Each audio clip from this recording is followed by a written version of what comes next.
I just wanted to research about, what can I do for myself in terms of longevity and health optimization. And in the process, I also created content for other people. Seaman is a well-known figure in the health, wellness, and biohacking space. He is a 9-time best-selling author and one of the leading voices in longevity and human optimization. From fasting and metabolic health to strength, recovery, and longevity protocols, his work is changing how people think about aging. Through his research, podcasts, and global speaking, he helped thousands to pursue what he calls top 1% health, mastering energy, performance, and lifespan. Today, we dive into the mindset and habits that help you don't just live longer, but live stronger. You are talking about 1%. What you're talking about is not wealth. You're talking about health. What are you talking about? Supplements. Is it necessary to get everything that we need? Right. You do get certain supplements from foods, like you get taurine from foods, you get creatine from foods, you get omega-3 from foods. And the question is it enough? It's like the cancer is curable. It's a little bit controversial, but is cancer is curable or preventer? Well, I think... Hi, Simlan. Hello. Yeah. Nice to have you here. I'm happy to be here, yeah. Yeah, oh, great. So, most of the people in the now internet, they are talking about 1% club. They talk about luxury, lifestyle, wealth, money, and everything. But you, Seamland, you are talking about 1%, but what you're talking about is not wealth. You're talking about health. That's make a huge difference from what they are talking about. And this is the one essential thing for every inch of human being in the universe they want. So, can you just explain me that what are you talking about? And before that, just to our audience, tell me about yourself, what you do in your past and how you help the people. Yeah, so you're correct that I speak about health, and my main interests are in longevity field. And the reason I got interested in it was I started writing a blog about just health optimization and biohacking and different types of things like that about 10 years ago. And I moved more towards longevity because my grandfather died to colon cancer when he was 36 years old. And, I never met him, and I just wanted to take preventive health more seriously for myself because I don't have good genes for living long, at least based on my family history. So, yeah, I grew into creating content on YouTube. I written several books about health, and I just wanted to research about, what can I do for myself in terms of longevity and health optimization. And in the process, I also created content for other people about that. And the concept of top 1% of health specifically just refers to what is the peak of health in terms of lowest mortality risk, lowest risk of heart disease, best fitness status in the general population, etc. So the standard distribution of the population would entail that average people make up the majority. So if you see, probably seen on statistical graphs and diagrams, there's this bell curve where the majority is in the middle and only minorities on the sides. So you have in the health sphere, you have, a minority of people making up poor health. So bottom 1%, bottom 10% of health. The majority of people are in the middle. So they make up around 60% of the population. So average people, average health, just people you see down the street, your friends and family, etc. And then on the health side of things, you have top 10%, top 5%, and top 1% of individuals in terms of health status. So the healthier you are, the more in the peak health you are, the rarer you are in terms of the general population, because by definition, average makes up the most of them, but only a small fraction of the population makes up people who are in peak health. And what does it mean to be in peak health? There's multiple components to overall health. Physical health obviously is a huge underlying component of overall health. You obviously have your mental and social health and those kind of things as well, but your physical health is the biggest foundation to all of it. And your physical health consists of your body composition, so your body fat, your bone density, muscle mass, your fitness status, so your cardiorespiratory fitness, like VO2 max, your muscle strength, your other aspects of physical fitness. Okay. Then you have your blood markers and biomarkers like your cholesterol, blood sugar, inflammation, etc. You can all measure these things and you can graph them on the same chart of where would they fall in the general population. Are they in the average or are they in the most optimal range, more closer to top 10 and 1% of health? Based on a lot of large population studies that correlate different ranges of these blood markers and results of these blood markers and other biomarkers with mortality risk. So we know that diabetes and obesity is bad for you. So that will put you in the bottom percentile of the graph. Whereas we know that there's certain ranges of blood markers that are associated with better health outcomes. We know that lower inflammation is better for people, and people with lower inflammation live longer. So, and the same with VO2max. People with a higher VO2max, better fitness, also live longer. So that will be in the more top 1% of health towards that. Okay, so the compound is like you started this journey, you have triggered like when your grandfather, like he goes to death because of the cancer. So that's what you believe, that's what you seem like, I want to live longer. So how can I live a longer life? And what is the intakes, or how should I do, or what should I do to live a long life? That is called the longevity, to live a longer life, right? And a lot of people talking about like biohacking, some people doesn't have the idea about biohacking. Can you just explain like how you can, biohacking is, what I get is biohacking is like biology hacking. We are hacking our own biology, what we are doing. Is that right? Yeah, I mean, that's what people would usually refer to. Think about that. Right. Actually, what is biohacking? Then tell me that. Yeah, I mean, biohacking means different things for different people. Some people would say going outside and getting sunlight or going to the sauna is biohacking. Yes, to a certain extent. Other people would say biohacking is, gene editing, peptides, this kind of things that are more unnatural in a sense. So I would say it's just, changing your biology with certain goals. So, let's say someone is interested in longevity, they want to know how to live longer and as much as possible, then, they would do certain things to achieve that goal. Yes, the healthy fundamentals are important here, but, chances are you will also delve a little bit into more these, I guess, things that people didn't do in the past, like different supplements, different testing. Maybe in the next 10, 20 years, we'll have, things like, gene editing or some more advanced therapeutics that would actually make you live a lot longer than currently possible. So that would, come in the future. But right now, people who want to live longer, they would most likely just follow a healthy lifestyle, like exercise, sleep, and diet.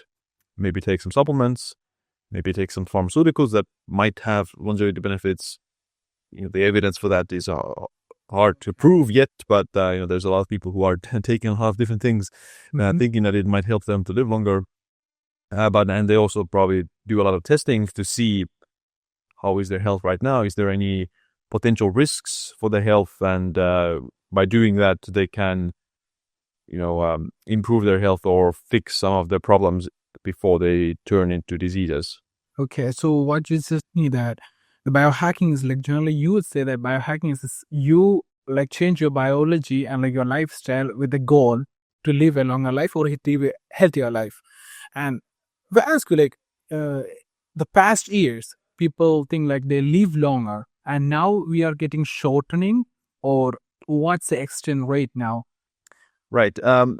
So over the last 100 years, there has been a dramatic increase in the average life expectancy. Most of that has come from the reduction in infant mortality and reduction in bacterial infections and other types of issues with the standard of living. So standard of living has improved. Yeah. So there's better hygiene, better medical care, better, just healthcare overall. Yeah. Which has allowed people to not die when they're young. So in the past, a lot of children died, a lot of infants died because living conditions were hard. But nowadays, the life expectancy is higher because of that reason. We have more facilities, and we have like products and everything that helps you to live longer. Yeah. Yeah, and arguably there's also some small increase in the on the upper end that the older people are also living longer, which is mostly thanks to healthcare, early screening of different diseases, and some pharmaceuticals that reduce the death from certain diseases like heart disease or cancer. So those things are also making older people now live a little bit longer. Now the speed is slowing down because we're, figuratively speaking, we're squeezing out as much of the juice from the lemon of our biology. So we're reaching our potential for our biology right now, or at least we're getting closer to it. So the speed at which the life expectancy is increasing is slowing down. But, with the we're still making advancements in medicine and science. So over the next 10, 20, 30 years, we might still keep seeing an increase in the life expectancy. So, the projections are that in most developed countries, the life expectancy will be, 85, maybe up to 90 even within this century. So those are like very conservative estimates that within this century, by the end of this century, the average life expectancy in developed countries will be like 90, 95. So if you say like the average life expectancy in the developed country, it will be go more than what we are like living now. Yeah, I mean it's slowing down a lot, but it is increasing a little bit. So in the past it was a lot bigger increase. Like life expectancy has doubled since the last 100 years, but that doubling was because of reducing the infant mortality, if that makes sense. Right now, the infant mortality is already very low in most developed countries, so the maximum life expectancy is increasing thanks to medicines and early screening and just healthcare. And with some future therapeutics, some people say that we'll just cure aging and longevity completely and we'll live to 150, 200 years. That's a very speculative idea right now.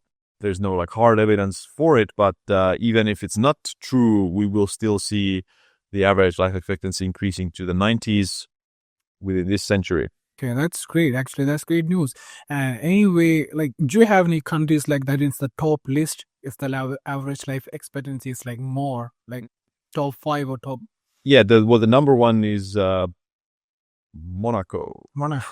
Yeah, so it's not actually on like on official lists a lot of the times, but it's actually the number one, and it's like 86 or something like that. And the reason for that is because it's a very high socioeconomic status country, I guess, like an area, and it's a very small population as well, relatively speaking. So it's actually just a lot of rich people living there, which who have better health status and better healthcare and things like that, which is why they have a higher life expectancy. The other ones is Hong Kong is also on the top of the list a lot of the times, and it's a similar example. It's a relatively small area compared to like big countries, and it's also high in socioeconomic status. So you have a lot of wealthy people living there, and good healthcare otherwise as well. Singapore is on the top of the list, Macau, but these are also kind of these very like abnormal examples because they are very small populations and small countries. The first actual big country on the list would be Japan. So they're around 85 as well. And those are Japan has like 100 million people, I think. So they're a huge country, lots of people, and they have like the biggest, I guess you could call big countries with the big countries, and like the population is also there, but they have a good life expectancy. That means like they have a good lifestyle. Maybe that is the one who leads that, or the medicines, or what the remedy for them to live a longer life. Yeah, for Japan, the reason is mostly probably due to their healthy lifestyle, which is getting worse over time because of the just westernization of the diet and the lifestyle. People are becoming more modernized. They're doing less physical activities. They're eating more food. They're eating more junk food, etc. So it is getting worse slightly over time, their lifestyle, but they're still with a very healthy lifestyle compared to Americans or Europeans or some other areas, and they have significantly lower obesity rates, significantly lower diabetes rates. They still have their problems, but much lower than other countries. And the second of all, their healthcare is also still very good. Yeah, and the reason they can afford good healthcare is because of their lower disease burden. So because the average person is much less of a burden on the healthcare system because they're healthier, they can also get better healthcare when they get older. So most people's healthcare is kind of backloaded into their end of life. So I'm healthy. I've never actually stayed in a hospital. I've never used the healthcare back in my home country, Estonia. I've never used the healthcare. I pay for it, but I'm not going to use it until I'm actually going to be old.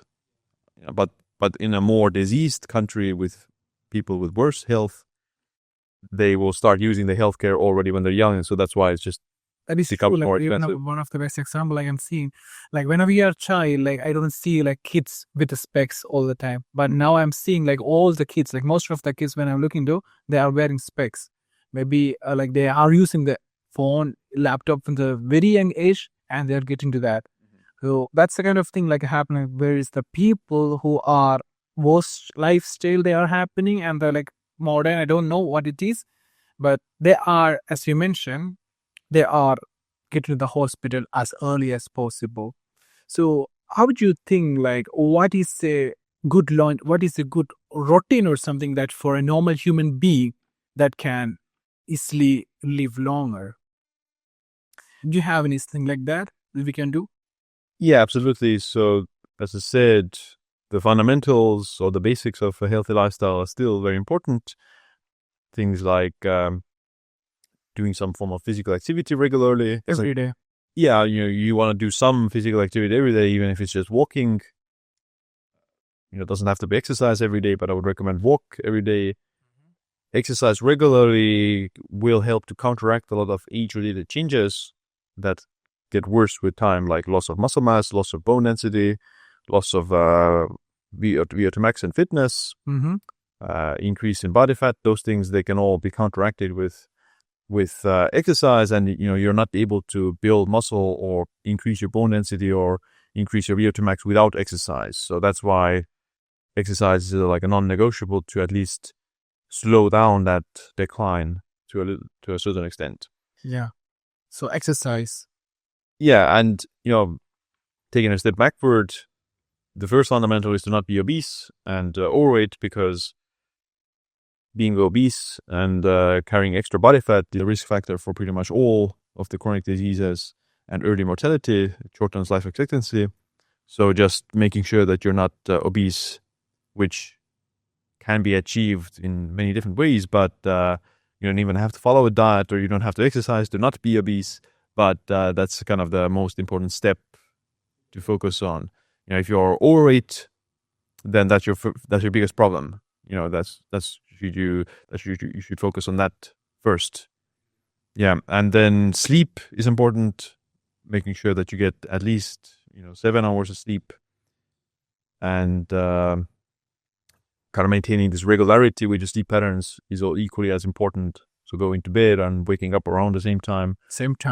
Not exactly the same, but can be plus and minus 30 to maybe 60 minutes at most. But your body does work better if you follow a scheduled routine for sleep. Yeah, cool. And in terms of diet, then diet is you can be a bit more flexible with it as long as your other health markers are optimal. So as I said, if you're overweight, and it doesn't matter if you eat the perfect diet, the biggest problem is to lose the weight. And it doesn't mean that unhealthy diet would be optimal either. It just means that in terms of hierarchy of importance, then losing the weight is the biggest thing. Obviously, diet helps you to lose weight. And there are certain diets that do it better than others, but there's no, a single diet out there that, first of all, would work for everyone, and second of all, would be better than another diet, with all things being equal. It's more about the entire package of what you do, right? So you generally just eat a more whole foods, unprocessed diet. Unprocessed food. Yeah, just the whole foods. And, there's certain principles you can keep in mind, like you need a certain amount of protein, you need a certain amount of essential fats. So you can focus on those things, like aim for, let's say, 1.6 grams per kilogram of protein every day.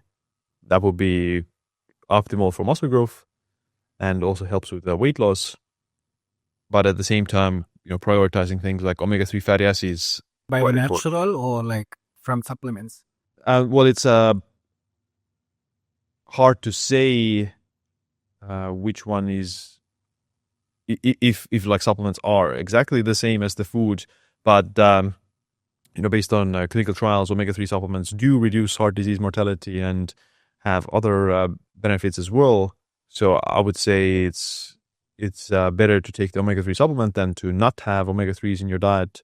So if you're not eating fish and you're not taking omega-3 supplements, then chances are your omega-3 index is very low, which means your blood has very little omega-3 fatty acids, which we know is associated with a significantly higher risk of Alzheimer's, heart disease, and mortality.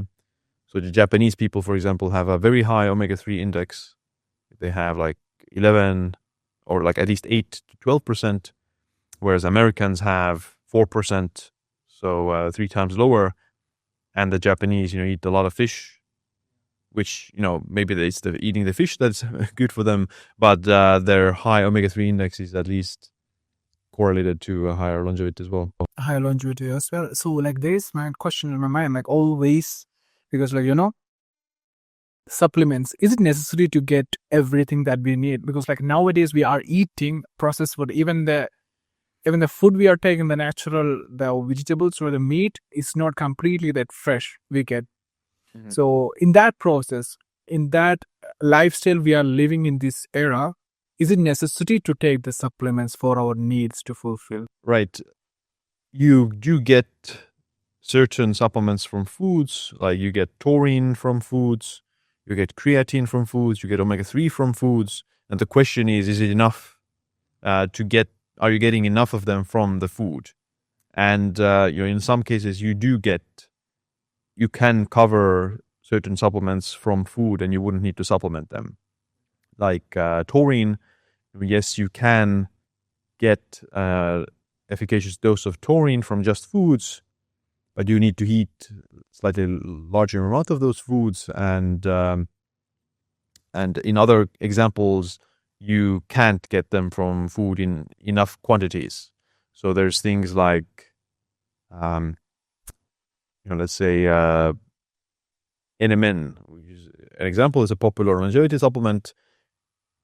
You can get NMN from tomatoes, cabbage, but they're like in so small amounts you need to eat like 50 kilograms of tomatoes to get an adequate amount of NMN. So in that sense, it's impossible to get it from whole food, but you can get it from a supplement. Now, there are some other examples as well that follow the same example, and there are other examples where you could get that supplement from just whole food.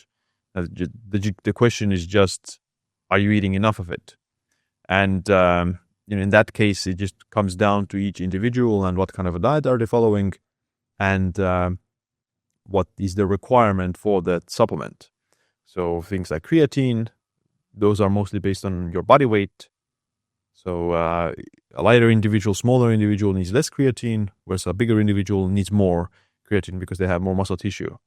So the research literature suggests that a good amount for creatine is somewhere around 100 milligrams per kilogram. So 80 kilograms, I would need 8 grams of creatine to saturate my muscles with creatine. Now, 8 grams of creatine, I could get it from somewhere around 2 kilograms of red meat. So, yes, I could eat 2 kilograms of red meat. A lot of people probably do it, but it's not part of my diet, and it would be hard to do it consistently all the time. So I would perhaps supplement creatine. Yeah. So, it comes down to, okay, do you think that you would benefit from the higher dose of the supplementation? and are you getting it from diet? With omega-3s, I am taking an omega-3 supplement because I'm not eating fish every day, and I want to have a high omega-3 index because I believe that it has benefits for longevity. So I want to keep my omega-3 index above 8%, which is the kind of threshold for the optimal range. My last result was 8.5%, so it's above the reference range, and the reason for that is because I'm taking 2 to 3 grams of omega-3s per day. Per day. So, like, why the question comes from, it's like most of the people, they think like supplements is also a kind of medicine. They think like this is a medicine, like I don't want to take that medicine form. So that's where like people are afraid to take the supplements, or they're like just keeping away the supplements. But when I found that, okay, like I have the lack of these nutrients, so that's why I need to take the supplements. So my question is there any there is any side effects or something for these supplements if it's overtaking, or like as we're taking like that? Yeah, absolutely. You can take some supplements in too large doses. You can take it with the wrong medications at the same time. So garlic is a blood thinner. It lowers blood pressure. It's generally like a very good supplement, in my opinion. The research about it is very promising for cholesterol, for blood sugar, for inflammation and blood pressure.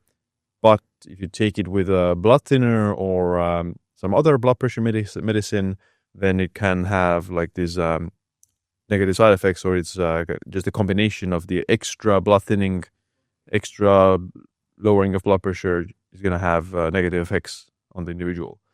With other supplements like iron, it's a regular mineral, essential mineral you get from food. Some people supplement it if their iron levels are too low, or if women are menstruating, they will supplement it often. But high iron levels can cause atherosclerosis, or they can contribute to it because high iron levels are causing endothelial dysfunction and oxidative stress in the blood vessels. So it can cause damage to the blood vessels. But that depends on the person's iron status. If someone has low iron levels, they take the iron supplement, then it's just going to increase their iron to the normal levels. If someone has above average iron levels, maybe they're eating a lot of red meat or something else, they're getting older. Men usually have higher iron levels. And then they take a supplement on top of that, then that can push them into more harmful territory. Okay. That's cool. So when you talk about, like, I just want to go to the point before you said the obese, you need to take care of the obese and like overweighting. So what is the ideal, how you calculate the ideal weight of men and women? Yeah, so I wouldn't necessarily rely on things like BMI. BMI can be misleading if you carry a bit more extra muscle mass. So then it can put you into more overweight territory, whereas you have low body fat. But I think BMI, on the extremes, it's correct. So on the extreme ranges, it's correct. So if your BMI is 30 or 35, then chances are you're obese with too much body fat, or you have so much muscle that it becomes like detrimental to your health, which usually is achieved only with anabolic steroids or something like that. Okay. So on the extremes, BMI is correct. If you're super skinny and underweight, you're harming yourself and you're in a bad spot with the BMI. And if you're obese, very overweight, then that's also bad for you, even if it's quote unquote muscle. It's either you're taking anabolic steroids or you just have too much body fat if you have a BMI over 30 or 32 or something like that. But you need to be more specific with it as well. So waist circumference is a good estimate of where do you store the body fat. So if you store more body fat around the belly, so this beer belly, that's that's the sign that your body is storing more fat around the organs, which is called visceral fat. So this type of fat is worse for your health because it inhibits organ function. It secretes this inflammation to the neighboring organs. It reduces the production of insulin by the pancreas, etc. So it's just harmful for your health compared to fat under the skin, which is called subcutaneous fat. So if you have a beer belly, you store more fat around the waist, then that's a sign of more visceral fat. So healthy storage of fat is more around the hips, especially for women. So your waist should always be narrower than your hips. So it doesn't matter what your hip circumference is. The waist should always be smaller than the hips. So that's a sign that you're with at least more optimal visceral fat, and it's not, beyond the hips in terms of circumference. And for men, and women, it's generally better. The lower waist circumference is still better, even if it's already narrower than the hips. So, it means that you just have less body fat and less visceral fat. And the muscle tissue, so how do you know if you have adequate muscle tissue? The most accurate way to do that would be to do like a DEXA scan. So DEXA scan, and measures your bone density, your fat mass, and muscle tissue. And there is a particular metric called appendicular lean mass index, which looks at the muscle in your arms and legs. So those are a better representation of your muscle tissue like status, because those are the working limbs. If you have big muscles on your arms and legs, then it means that you're doing exercise that facilitates growth in those muscles, and it means that your general muscle tissue is also going to be adequate. So from there you can get a particular score, and I'm not going to go into the details of what it is, or like what's the ranges, etc., because I think people just don't have the reference of how to compare it. But generally, if you do resistance training regularly, so lifting weights or calisthenics, you do that regularly, then chances are you have at least adequate, decent muscle, and combine it with the narrower waist. That means you have adequate body fat, or like lower amounts of body fat, and making sure that you're in the kind of semi-normal range of the BMI. That also means that you're not packing on too much body fat or insane amounts of muscle tissue, which in the extreme example is going to be also harmful. So like you said, like in the beginning, like BMI is like not accurate, but you can if you can understand like the base minimum of that. But when you want to look into serious, you need to take any test like that. You measure your obesity, your waist, and everything that's parts apart. Yeah. So, with the BMI, let's take me, for example, my BMI is like 20, it's like 25 or 25.5 or maybe 26 at most. So, but I have pretty low body fat. I have very small waist circumference, relatively speaking. So I'm not obese or overweight, but the BMI puts me at the overweight and the lower end of the overweight. And the reason for that is because of increased muscle tissue. But, if I were to try to build even more muscle, I would have a BMI of 28, 29. It would just mean that I just have too much muscle, right? So excess muscle can still harmful. You just carry too much mass. And at least for like maximal longevity, it's going to wear out your organs faster if you just have to maintain that insane amount of tissue throughout your lifetime. Talk about the BMI, but also you mentioned about like if you are training more, like that is like if you have more muscle, that is like also harmful for that. That's why there is a point, like a lot of bodybuilders, they die very young. And Right. you talk about that also, like what was the problem? You talk about the steroids, and is there any genes that affecting to the problems of like if you are not doing the right workouts or right exercise for you, is maybe affect them to go a bad life? Right. Yeah. Well, a lot of bodybuilders mostly die to heart disease or kidney disease. So with anabolic steroids and other performance-enhancing drugs, they can cause atherosclerosis, which means the plaque accumulation in the arteries, and they can also wear out the kidneys because of the insane amount of muscle that needs to be maintained. And usually they also eat like insane amounts of protein, so the kidneys can wear out from the combination of the high blood pressure from the drugs and potentially other substances that are taking. It just wears out the kidneys, so they can either die to kidney disease usually or heart disease. So those are the most common causes of death in bodybuilders, professional bodybuilders. And the second point you made about genetics, so why do some bodybuilders die, others don't? Big factor is what dosages are they using and what substances are they using. Some substances are worse for your longevity, like trenbolone, those more toxic steroids. Those are going to be more harmful to your liver and kidneys. Testosterone in of itself is benign generally, like as a hormone, it's relatively benign. It's a bioidentical, and that's generally not that harmful. Is again, what's the dose that you're taking as well. So, but yeah, a lot of bodybuilders who die, they either abuse these drugs or they take too large doses of these drugs, or they take the more toxic types of drugs, or they have some genetics that make them more predisposed to getting heart disease or kidney disease earlier in life. So, those are the biggest reasons why they die. Others who don't have these predispositions, they might live decades. Like Arnold Schwarzenegger is still alive, and he used steroids, but back in the day they used much smaller doses. They didn't use the more toxic compounds, and he probably moderated his general health after his career. So there's good ways and bad ways to do it.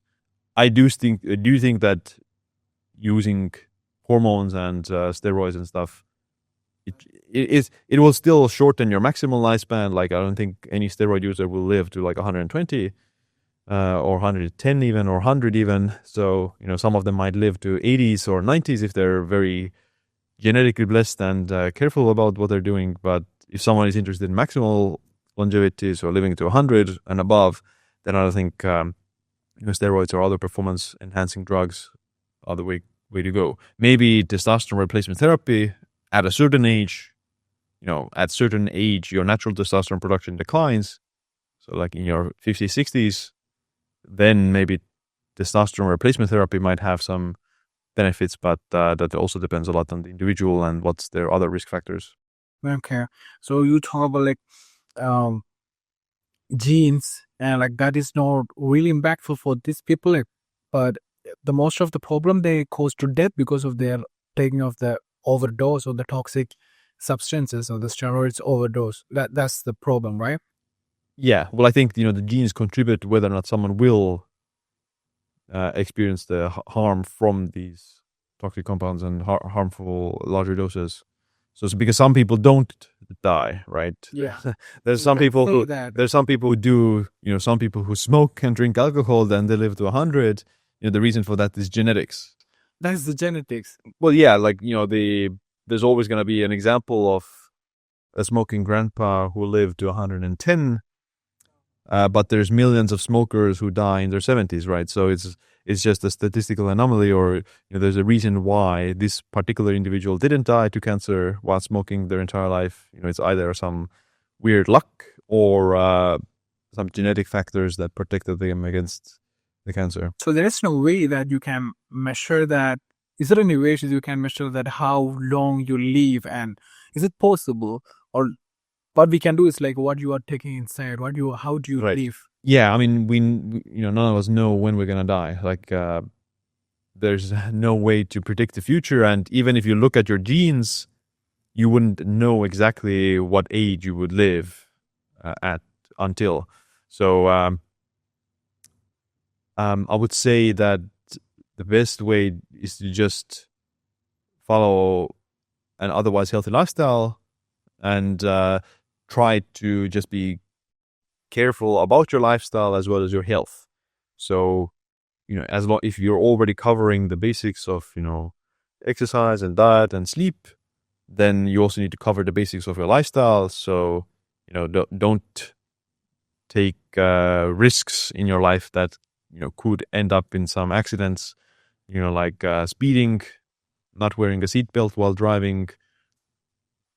I would probably put like motorcycling as well into here. If you're a motorcyclist, you have a significantly higher risk of dying to motor accidents and getting into motor accidents as well. So those kind of things, yeah, whether or not bungee jumping or skydiving is worth for you, it depends on, what you would consider satisfying and fulfilling life. If for you it's the most important thing, then I would say maybe go for it. But if you're kind of, yeah, maybe it would be fun to do skydiving, but it's not the most important thing to me, then maybe skip it. So, right, because even though the risk of the parachute not working is like extremely small, it's not zero. It's greater than zero. So that applies to everything else in your life as well. So like simply you say like there is no way to like you can predict the future, like how long you live or like when you're gonna die. Yeah, well, there are certain calculations or risk calculators for certain chronic diseases. So there's some risk calculators for heart disease, so they can estimate based on some of your blood work whether or not, or like, I guess, what's your future risk of heart disease. So they can look at your lipids and blood pressure and those kind of things, and they put them into like formulas. I think those formulas are online available as well for people to check it out, so they can estimate the future risk of heart disease. And now there's also a lot of this talk about biological age clocks that measure your estimated biological age. Now, I don't think that they are actually measuring your biological age, but these kind of things are being developed that try to look at your biology and try to see what is your health status. And if you're healthier, then generally you're going to live longer. So if you're in the top 1% of health, for example, you have perfect blood work, perfect body composition, perfect fitness, or at least, there's no perfect, but, they're like in a very good spot compared to the general population, then you can be pretty sure that you're in the right trajectory. And, that's the only thing you can really do. You can't control your genes, but you can control your lifestyle, and you can measure things to see if you are heading in the right direction or in the wrong direction. So, for example, one of my family members, they got diabetes maybe 1 or 2 years ago. And, you wouldn't look at them and think they have diabetes, but they weren't like particularly healthy either. And they never went to the doctor over the last 10 years or something like that. And now they went to the doctor because of work, and, they got told you have diabetes. So, if he was measuring his blood sugar and other diabetes risk factors throughout the years, over the last 10 years, he would have seen, first of all, when did he get diabetes? Or, most importantly, he would have seen himself, the trajectory, if he's going towards diabetes or not. And he would have been able to, improve his health and not go towards diabetes anymore. But now he has diabetes, it's going to be much harder for him to treat it. And it's also causing more damage to his future long-term health. So it's good to track your health. It kind of like sense, right? It's always good to track your health, like even that's most people are lacking for. And that is one important point, because like, you talk about the healthy lifestyle. If you're getting an exercise, diet and good diet and like the sleep, but you can see like nowadays a lot of people, a lot of young entrepreneurs and everybody, they are rushing in their life to make money and everything, and they don't have enough sleep. They're working very stressful, and also towards their goals only the financial and like the goals, but not toward their health. What do you say for the people who don't look for themselves? Mm-hmm. Yeah, well, I think health becomes secondary for the time until you get sick. Then it's your most important thing. If you get the sickness, then that's when usually people start to prioritize and value their health and try to fix it. But until then, it becomes an afterthought, because they don't have anything problematic going on in that particular moment. But realize that it's much harder for you to cure the disease than it is to prevent it. So if you're pre-diabetic, then that's still bad for your health, but it's much worse for your health to have diabetes, full-blown diabetes. And it's much easier to treat pre-diabetes than it is to treat full type 2 diabetes. So you can reverse pre-diabetes. With full diabetes, it's going to be much harder. Yeah. So it means like it's better to look into yourself before getting sick. When you get diseased or when you get sick, it means like it's hard to prevent, hard to recover from that. But if you know that before, it's better to prevent, so it won't go there at the peak level. So the people who are rushing their life right now, it's better to look at themselves instead of like going to the worst situation that can be happen. With the fasting, like most people are taking fasting for to lose their weight. Also, some people have like misconception about the fasting. Like, how would you break it down? Like, I also see that, do you fast? I do daily intermittent fasting, so Do you intermittent fast? time restricted eating. What is an intermittent fasting? Like, do you recommend to the people who should be do fasting? So research about fasting shows that it can be an effective way to lose weight, can be an effective way to improve blood sugar, blood pressure, inflammation, lipids. So it is a powerful dietary intervention for improving metabolic health and body composition. Now, it's not superior to regular calorie restriction. So if you just eat less, then you don't need to, eat within 1 hour or 4 or 6 hours, whatever the window is. So the magic is not less of less of the window and more so the reduction in calories, if that makes sense. And but the thing here is that if you tell people in the free living world to eat within these windows and don't eat in those times, then they will just automatically end up eating less calories. Because of, if you tell them to skip breakfast, then they'll skip an entire meal. They might eat a little bit more in the following meals, but it's still less than the full meal, so they'll end up losing weight. Some other people might not achieve that. So some other people might actually eat more if you tell them to eat only once or twice a day. So it might not work for everyone, but at least that's why a lot of people find the fasting to be beneficial for them, that it helps them to lose weight, and it also by automatically confining their eating window so that they end up eating less calories. Okay, so it helps to like lose weight and also reduce your your calories, like getting the right calories, and also it's balance the blood pressure. Yeah. That's what too. And like next month, like in here, like it's all of the world, like it's gonna be Ramadan. This is a particular moment that happens to like one month completely fasting. So we ate we follow a pattern for the 11 months, and we do a fasting for 1 month. Is it like how it helps the people? Yeah, I mean, research on Ramadan does show that it also has, similar benefits, that it helps to lose weight and lipids and blood sugar and those kind of things.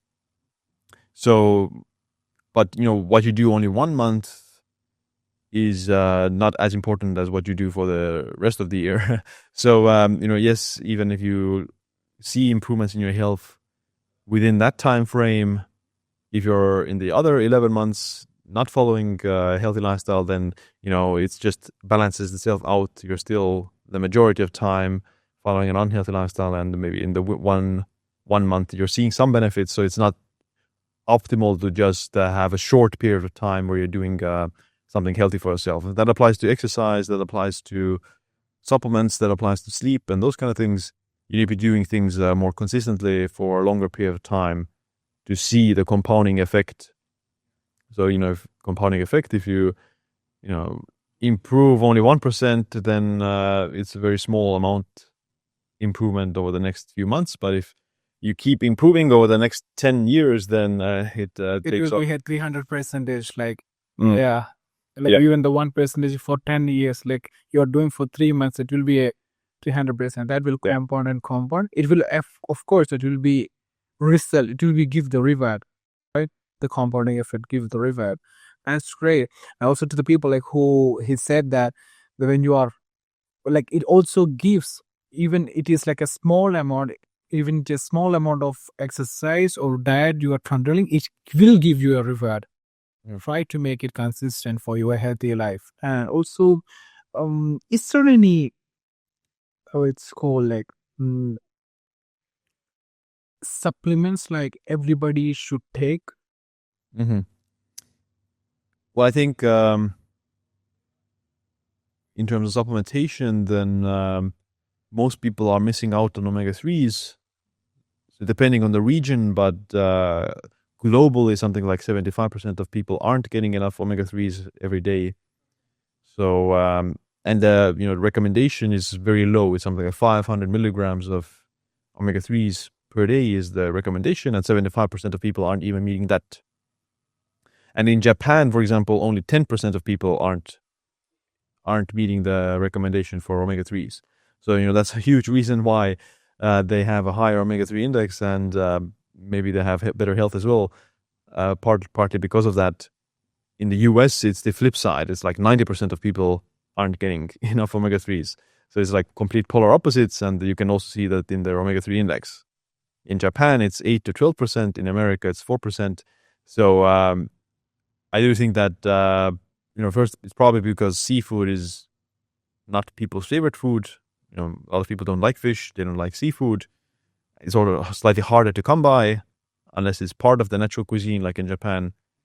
And I guess people just don't supplement it either. So I do think that some high quality omega-3 supplementation daily will be one of the lowest hanging fruit for most people, because it's something most people need. It has tremendous benefits. So the omega-3s are essential for your brain. They can improve heart health. They can improve blood vessel health. They lower inflammation. They improve your blood sugar levels, even support weight loss and possibly muscle growth. So they're just very beneficial to overall health. And the research suggests that people with higher omega-3 index and people who consume more fish, for example, they also tend to live longer. Omega-3 is like everybody can take. Like most of the people, it depends on the region, but 75% of people doesn't get the omega-3. I mentioned like they don't eat like fish every day. Also, like a lot of biohackers, a lot of people like in the internet that who is in healthcare, biohacking, longevity, they're talking about peptides. What is peptides? What that means? Like it's a kind of supplement, or what is the peptide is? Yeah, peptides are small chain amino acids, and they have certain effects on the body depending on the peptide. So they're not supplements. They're not, at least they're not categorized as pharmaceuticals either.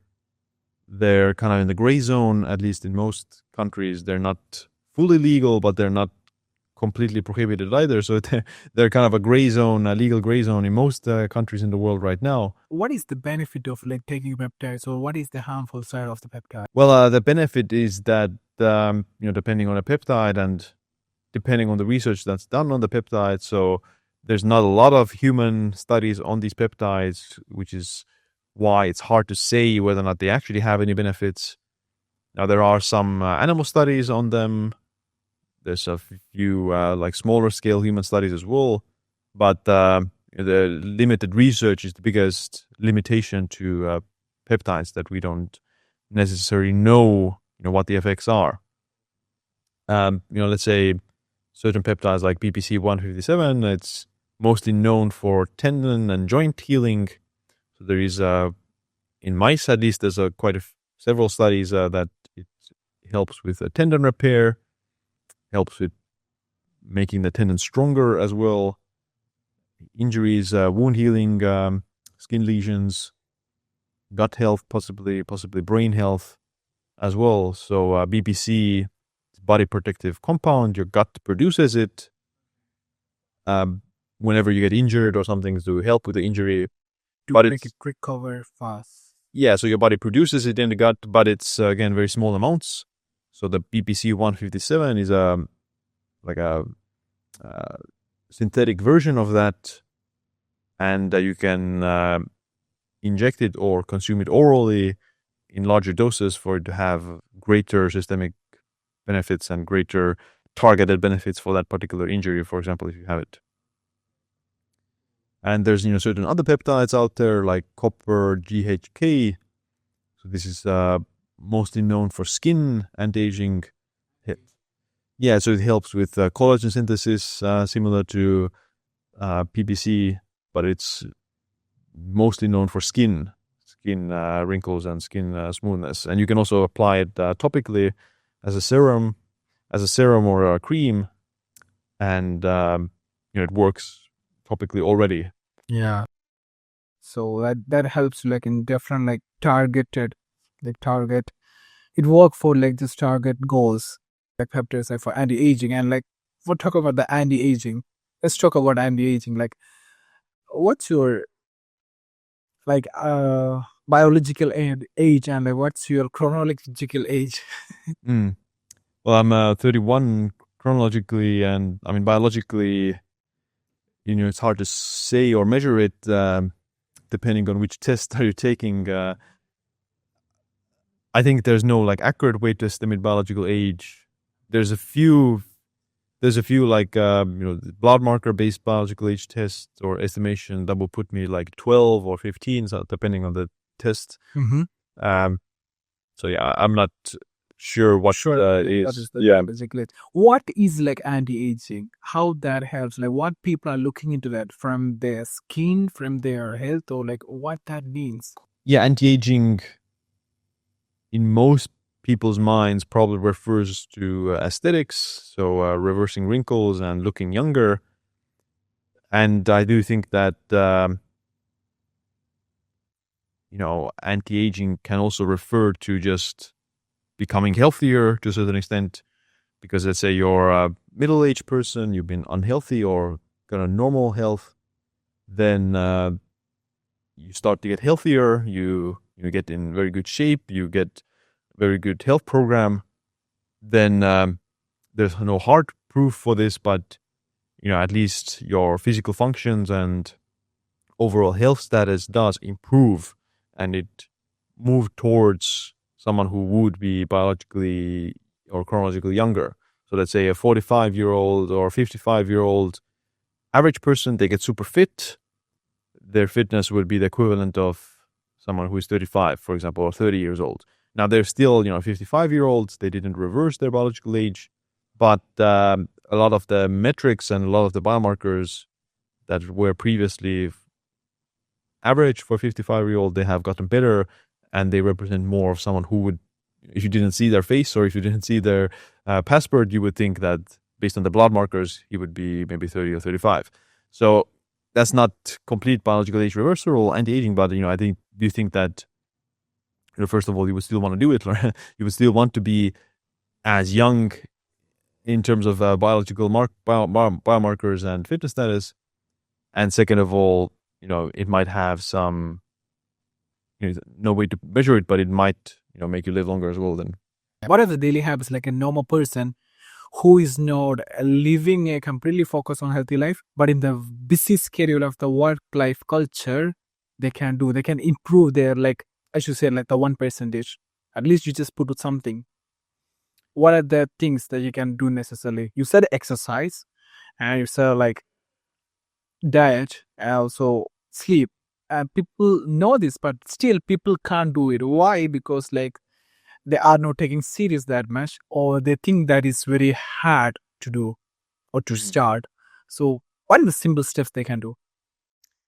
yeah, I think it starts in the morning.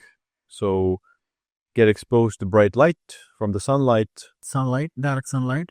Yeah, so if there is no sun, then it can be some artificial bright light as well. But getting exposed to this bright light starts your circadian rhythm, and it tells your brain that it's daytime.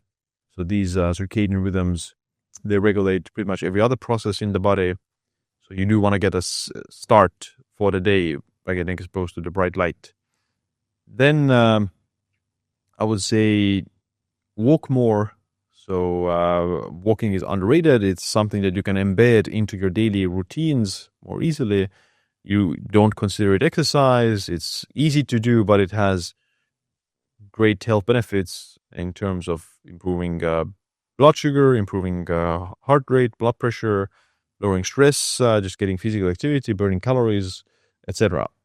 So trying to walk more. There's some people, they say like there is 8,000 feet. They just the 8,000 steps and 10,000 steps. Some people have like different opinions. Is there any something like they have to walk 10,000 steps per day, or it's just like walk as much as you can? Yeah, you're right that the 8,700 steps is one of the findings seen in studies, that this is kind of lower end of mortality risk compared to walking only 2,000 steps, for example. But walking more than that probably adds additional benefits. So you walk 12,000 steps, for example, that's slightly better than 8,000, but the benefits are much smaller. You get fewer compounding benefits by going over 8,700 steps.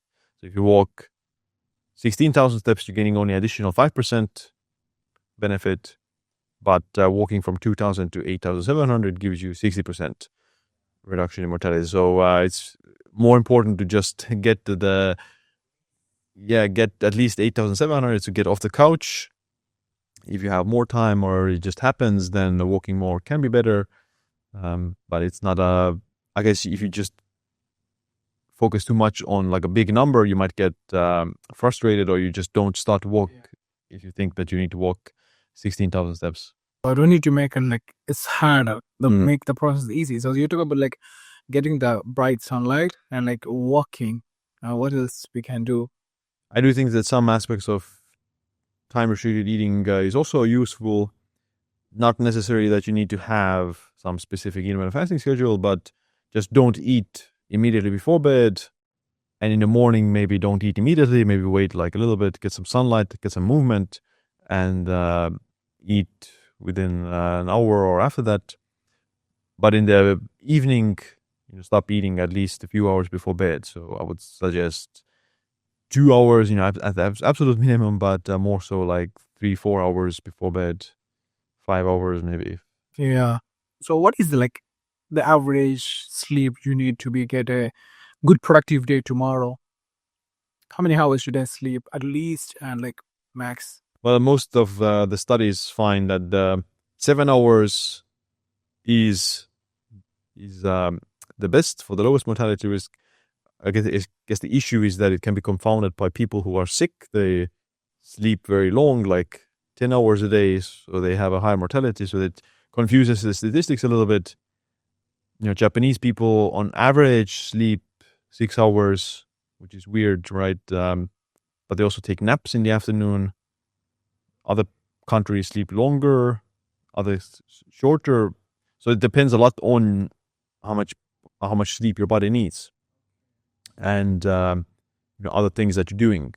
It is true that healthier people tend to need less sleep. So if you're otherwise healthy, you sleep 6 hours, you feel fine, then I don't think there's necessarily anything harmful being done. If you sleep 6 hours, you feel tired, you feel wrecked, and problems with mental work and other things, or you're feeling stuck in weight loss or whatever the case is, then maybe it's not enough. If you sleep 8 hours and you're otherwise healthy, maybe you just needed to get some extra sleep. So sometimes you just sleep a little bit longer, others a bit shorter. It fluctuates with the season, probably the sun. The sun and the winter. Everything affects how long you will sleep. If you exercised, if you're stressed out, those things affect your sleep as well. That's cool. So this kind of you said it depends upon how you work the day and what is your health condition. The sleep depends upon that. That's where the product like Whoop, the device like Whoop, and the tracking, does that help you to get tracking for how many sleep I need, how many rest, and how should I wake up? I personally don't use the Whoop right now. I'm not using any tracker right now. And yes, those gadgets can predict how much sleep you would need or how much the gadget thinks you need.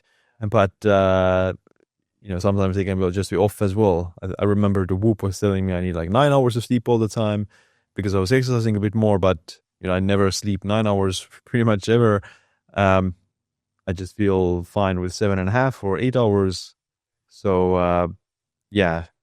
It can be helpful but for you, I don't use anything. I just, sleep. I sleep normally. If I sleep a bit longer, that's fine. If I sleep shorter, I feel like I need a nap, then I take a nap. All right, cool. So is the technology and the AI and everything that's going off that, does that help you to live a longer life, the lifespan? Or the technology and the AI, this kind of integrations that helps you to live a longer life? Well, technology for sure. The advancement in medicine has been mostly carried by technology over the last decades.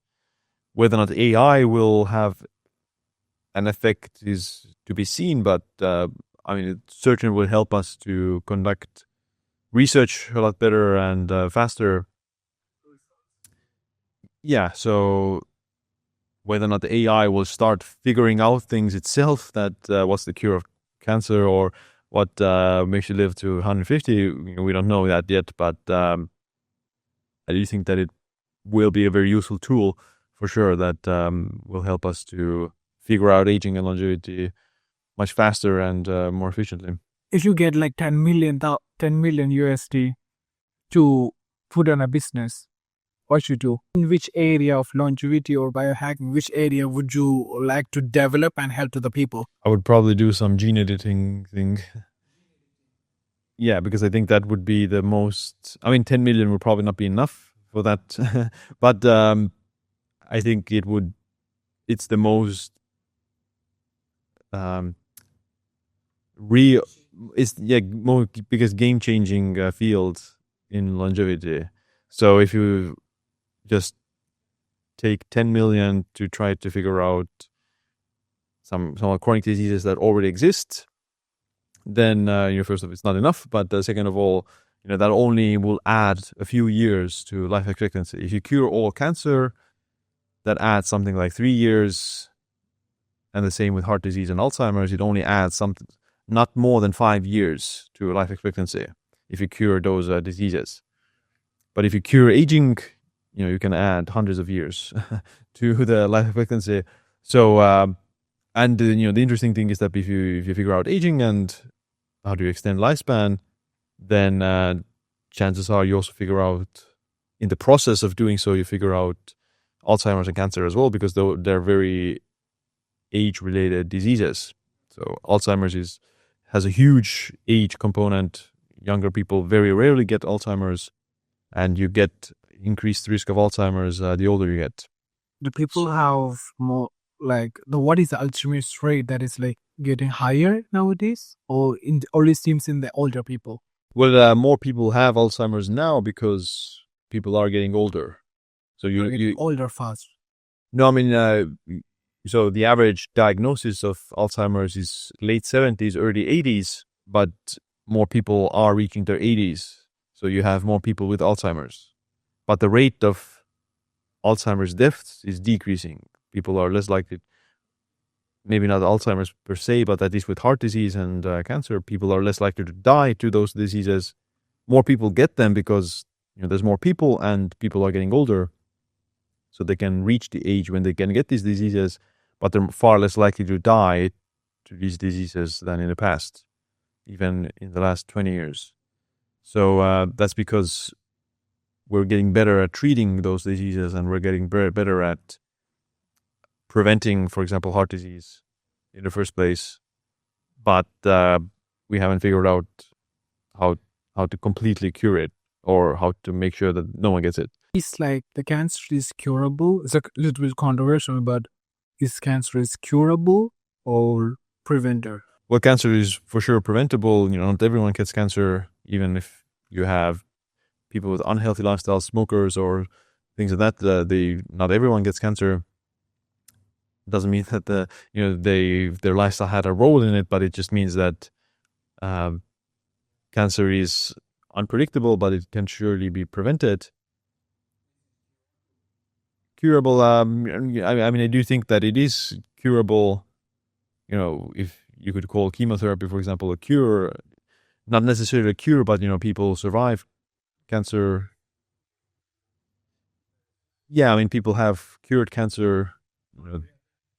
I guess the question is, can you cure it the same way you cure vitamin C deficiency or something like that? So it's possible, probably. I don't think it's exists right now, at least in humans. There's research being done in animals that it's possible to cure it in animals, but it doesn't always translate to humans always. So But I do think that in the next few decades, we will, get closer You'll and find closer. out. Yeah. Our world will find out. Okay, like, just me ask something like, is the red meat is like it helps to longevity or like it is a booster or a killer? Eating too much red, not too much red meat, how it helps? Mm. Well, I think the red meat is kind of benign in longevity. I don't think it has necessarily any pro or harmful effects on longevity. It depends a lot on the context and the individual. So you need to think about why does the meat, what is the mechanistic explanation, or what is the reason meat would make you live shorter. Usually it's something about cholesterol. Okay, then you would eat maybe lean red meat. Then you don't have saturated fat. You're not raising your cholesterol. So then that would solve that issue. But if someone is eating red meat, they have high cholesterol, high lipids, other issues, then maybe it would be harmful. The same way with these other things like cancer. Does red meat cause cancer? Well, depends on if it raises certain biomarkers that increase the risk of cancer, like IGF-1, insulin, and such. If those biomarkers are normal for you, then it's virtually impossible to say that the meat would be causing the cancer. And even if someone is eating red meat, they get cancer, then they're doing hundreds of other things that also can increase the risk of cancer. So even if someone does get cancer, it's not possible to say that it was the meat, right? So I think in moderation, it's fine. I don't eat like a ton of red meat, but I eat some of it. It provides certain vitamins and minerals, but you can also get those vitamins and minerals from other sources. Yeah. So it's not seemingly an essential part of longevity if you're smart about just eating the other foods that have certain vitamins and minerals. But you also need to be smart about your blood work, just track your blood work and make sure you don't have high iron. Like I said, if you have insanely high iron levels, red meat is high in iron, so either reduce the red meat or delete the iron. Cholesterol and lipids, make sure the lipids are fine. IGF-1, which is a growth pathway, so high IGF-1 can make you grow, but it can also increase the risk of cancer. So, just track these biomarkers and see how does it affect you. And it, could be something else that's affecting these biomarkers, not the red meat. So, I think it's, benign. And the same with almost any other food. Any other food can be benign. Coffee, like one of my friend who's a fitness trainer, but he take a lot of coffee, a lot of caffeine. So how that help you? Actually, is it helping or is it hurting? Well, coffee consumption is associated with longevity and reduced cancer and Alzheimer's and reduced heart disease. I guess the question could be, how much is good or bad. Depends a lot on genetics. So some people metabolize caffeine very fast. They can drink a bunch of coffee and still fall asleep, whereas others are slow metabolizers. They drink coffee in the morning and they still can't fall asleep. So there's a huge genetic component. I would say that 2 to 3 cups of the is probably the sweet spot. So that's something like 250 milligrams of caffeine. That will be probably like the sweet spot for most people. If you consume 500 milligrams of caffeine, maybe you're a super fast metabolizer, maybe that's fine. But I think that can be too much. What about the height? Does a height impacts your longevity or like your health or something? Well, there is some research that taller people, at least in the past, taller people lived longer because to grow tall, you need to get access to nutrition and high quality food and adequate calories. So you end up, so people who are tall usually are in like a higher socioeconomic status. So wealthier people in the past were taller because they ate more high quality food and they had access to consistent calorie intake, whereas poor people were shorter and therefore they also lived shorter, the shorter lives. Nowadays, it seems to be flipping a little bit that shorter people tend to live longer because in the modern world, everyone has access to adequate nutrition, generally speaking. So you're not and you're also less affected by economic status. So shorter people who have genetics for being shorter tend to have, some protective effect, at least against cancer and diabetes. So there are some people with Laron syndrome, so they're genetically very short, like shorter than normal people, and they have almost no cancer at all.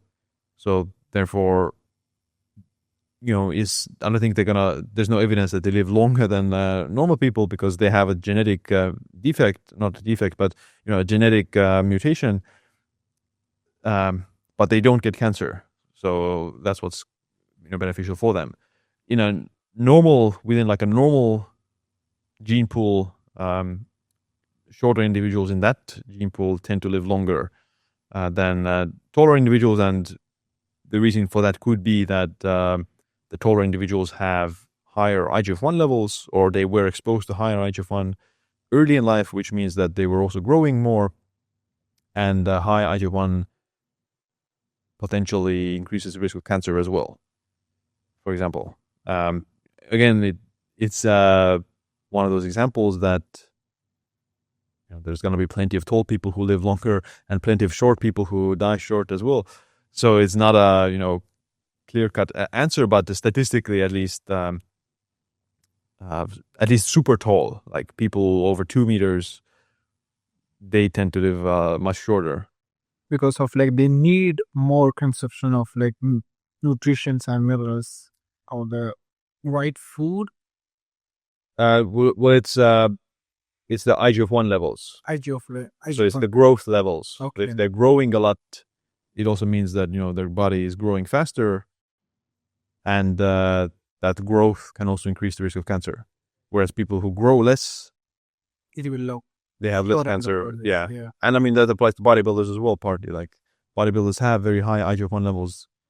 They don't necessarily die to cancer that much because they get heart disease first, but that's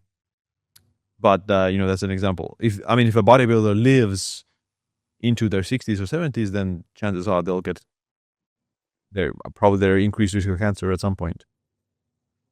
That's my speculation. I haven't seen it. And it's but for taller individuals, it might also be the joint structure and bones. So if you're taller, there's more pressure on the joints, so you might get more osteoarthritis and osteoporosis later in life. The gap is probably narrowing than in the past. Yeah, like there is, as you mentioned, like there's a lot of things like people don't know. And what is the one thing that you see, or what is the most thing that you see the normal people they are doing wrong, something they are harming themselves, but they don't know about that? I think probably most people don't know about artificial light. Artificial light? Yeah, so this kind of blue light, I think in the daytime it's fine, but getting exposed to these kind of bright lights before bed suppresses natural melatonin production. So melatonin is a sleep hormone, but it's also a very powerful antioxidant. It regulates all the repair processes during your sleep. It flushes your brain from different proteins and toxins that are associated with Alzheimer's. It helps to excrete even microplastics through the lymphatic system. So melatonin is super critical for longevity, and a lot of people are just suppressing their melatonin by just looking at the phone before bed, getting exposed to these kind of bright lights in the bathroom, having a bunch of different lights around the house during the night. So you need to sleep in pitch black darkness, and you need to dim down the lights before bed, maybe filter some of the devices, use some dimmer lights to maintain better melatonin. Yes, like mentioned, there is like an option for like in the phones, they have like night mode. It will be warmer the screen. Does it actually help you, or it's just a... With the native night mode is better than the daytime mode, but it's probably not enough to fully reduce the blue light. It's slightly dimmer, but it's not completely. There's better apps for that. So there's Twilight on Android and f.lux on iPhone to dim down The light. the light completely. Artificial light. Yeah, to reduce the blue light. Okay, that is really cool. Also, what is the if someone is if someone is listening to your podcast, what is the biggest advice you want to give to them for to live a better, healthier, and long life? The best way to live longer would, at least let's say in this moment in time, would be to live in some kind of chilled out environment with healthy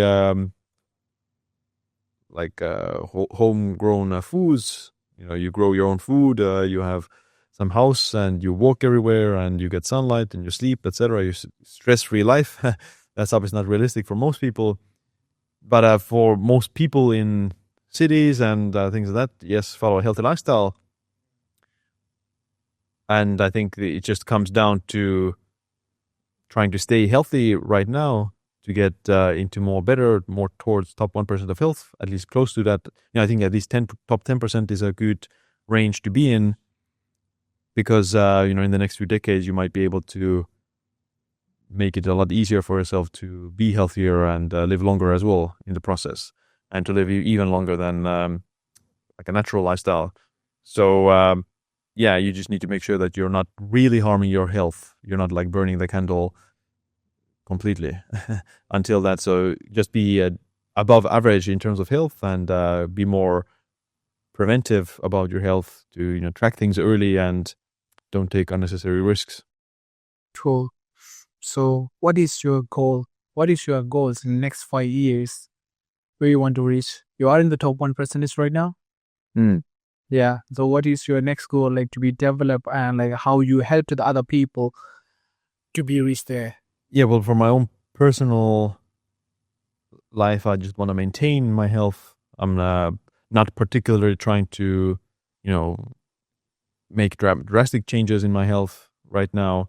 So maintaining it mostly.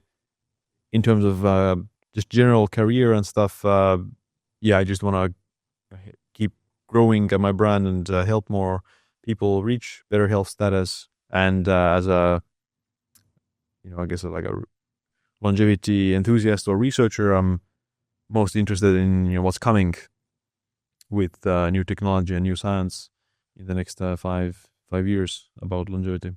Any books is coming? I have some books being written, so it's going to be released soon. Yeah, in a few months. Okay, and thank you, Simblad. Thank you for having in our podcast, and it was a great experience. Yep, my pleasure. Yeah.